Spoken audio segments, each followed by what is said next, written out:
joining us right now. And I don't know if you know, but he had 3 callbacks for Spock. Nimoy beat him out at the last moment. He went on to be the founder of the American Islamic Forum for Democracy, and more importantly, our show's go-to, if not Roddenberry's Muslim, Dr. Zuhdi Jasser. Dr. Jasser. Great to be with you. Thanks for having me back, Dennis. Live long and prosper. Hey, thank God al-Awlaki got blown to death out of space, because he might have been waterboarded if they kept him alive, and that would have been horrible. I really like the pacifistic touch the new administration is using. Yeah, I can't wait for the fireworks between the Obama administration and the ACLU to see who wins that one. And as I said in the New York Post this morning, I'm a bit shocked, and, well, not shocked, but upset, disappointed in a lot of Muslim community organizations that really this is their opportunity to say that it was a righteous killing. You know, let the constitutional experts fret about whether he should have had his citizenship removed or he should have had a trial in absentia. But when people want to blame, especially the left wants to blame the right for Islamophobia and other contrived concerns, you know, when America sees Muslim organizations quiet and worried about whether there's some weird slippery slope about the government assassinating Muslim citizens, which is absurd, to see this guy no longer influencing our children, to me, is a great day, and we should have been cheering his assassination. And he was no longer a citizen. He was an enemy on the battlefield, and it just really saddens me to see the silence from a lot of the Muslim organizations about that. All right, Zuhdi, you're my go-to Muslim. Let me ask you this. Appropriately scared or vaguely approving? Well, what is it in the Islamic community of something, a guy like al-Awlaki when he's alive and thumping the drum? Are they scared to say anything or frightened to say anything? Or do most of them vaguely approve of what he's saying? I don't think they approve of the violence, but if you look at his tapes before, you know, a lot of their press releases last week said, oh, he became violent after he left the U.S. And, you know, he didn't spontaneously combust into radical. Before he left, he was preaching in the Northern Virginia Mosque in San Diego and elsewhere, sort of this insidious conspiracy idea. The West is against Islam, against Muslims, and, you know, those ideas have a slippery slope towards separatism, towards making Muslim youth feel that this country is against them, not identifying with our Western Constitution. And ultimately, it wasn't a surprise that he then became violent himself. So I think a lot of the organizations are in just heaped in denial about the fact that there is a direct linkage between Islamism as an overriding ideology and ultimately one pathway, which is violent extremism or the militancy, and there's so many other pathways, and they just don't want to deal with it. They're happy with their Islamism.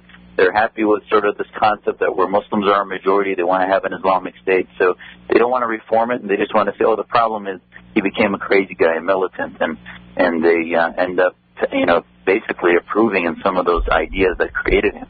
You know, when I see footage of these morons zombieing around Lower Manhattan, I almost wish they had let them open that mosque near the World Trade Center site, just so they could have the easy idiots turn up on their doorstep, see if they'd be as accommodating with them as we're always expected to be. We're talking to Dr. Zuhdi Jasser. The website for the American Islamic Forum for Democracy is AIFdemocracy.org. That's AIFdemocracy.org. And Dr. Jasser, listen, this guy's got balls the size of Macy balloons. He's indefatigable. He's always out there on the front of this. And I can see, baby, this is a red badge of courage, rejected by the White House. Do tell the tale, Dr. Jasser. You aren't going to believe it. Well, I guess you are going to believe it, but the way I was, the way it happened to me is just, I think, very revealing. Senator McConnell's office and the Senate and a number of other senators appointed me back in May 2010 to the U.S. Commission on Public Diplomacy. And while this commission has become less known, it's the commission that really created the U.S. Information Agency back in the early 50s, and it became the arm that pushed the State Department and others to have an information war in the Cold War that ultimately defeated the Soviets without firing a bullet. President Bush, when he hired Karen Hughes to be the Undersecretary for Public Diplomacy, started to get a lot of this back going, but it's really been pretty impotent, not only under the Bush administration, but now under Obama.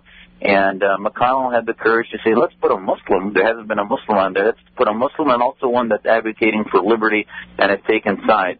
since then, I went through a ton of vetting with the White House, with the State Department, passed every hoop known, got top secret clearance, passed every ethical interview they wanted. And 2 weeks ago, we get a call from the White House saying, your name's being removed. We have no reason to, we have no explanation that we have to give you.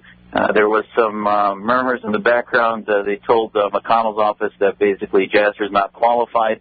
Their response was, that's laughable. He's been writing and talking about this for 10 years.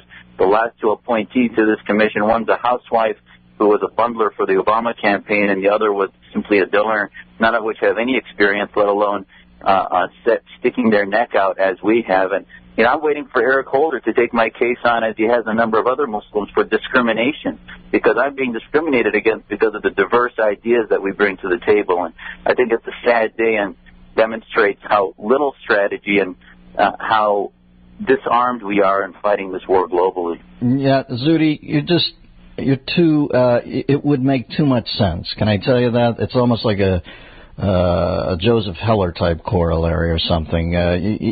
Putting you on there would make too much sense to the point where they couldn't put you on there.